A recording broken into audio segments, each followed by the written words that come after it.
Yeah, he was a guest on my program yesterday, and a very lekker conversation. Very interesting to hear what he had to say. And some people were, why are you going to get that guy on? He's just a party jumper. He's an opportunist.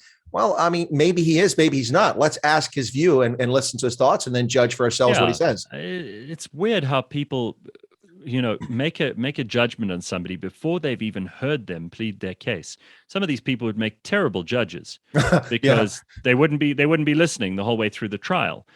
You need to hear the arguments from both sides, and so many people who I encounter today, whether it's on matters like coronavirus, lockdowns, global climate change, international Transgenderism. politics, transgenderism. Half of these things, you can tell almost immediately that these people have never heard a good argument against their position.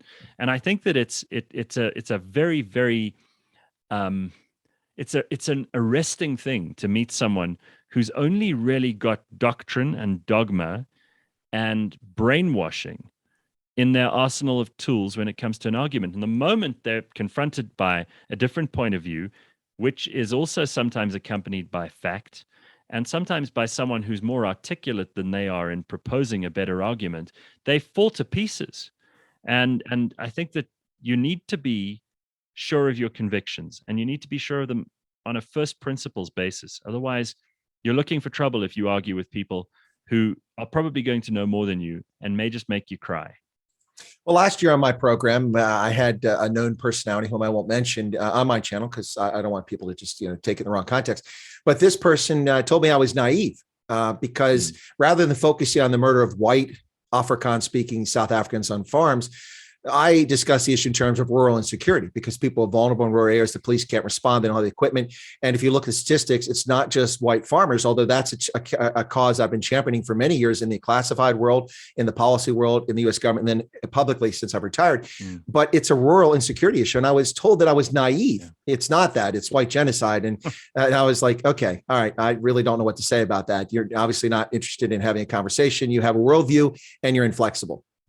Yeah, you get ideologues, and I'm afraid that I was raised in people talk about the scientific method now, but certainly even in my hobby, which is inorganic chemistry, I like to dabble in architecture. I read about history and philosophy and science, and all of these things are great. I'm not an expert in any of them, but the method is the same for all of them.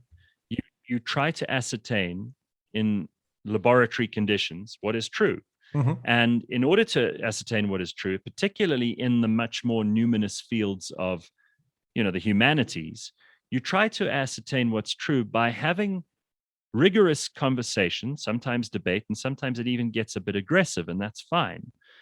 But if you're not prepared to be challenged on your first principles and you're not prepared to bring evidence and facts that back up your argument, then when you lose, it's all your fault. And then the smart thing to do, as I have when I've lost, and I have lost a number of times, is to then adapt your thinking and to go, well, clearly I was wrong on this front. I now need to improve my point of view on this. I'm going to change my course of thinking on this, and I'm going to keep incorporating new information to make sure that it complies with where my worldview is at the moment. Too many people are ideologues. They're invested in the outcome without being too concerned with how you get to it. And many of them, particularly the young people who've been, poisoned in the university system in the Western world, in Britain, in America, and in South Africa, those people actually don't know very much at all.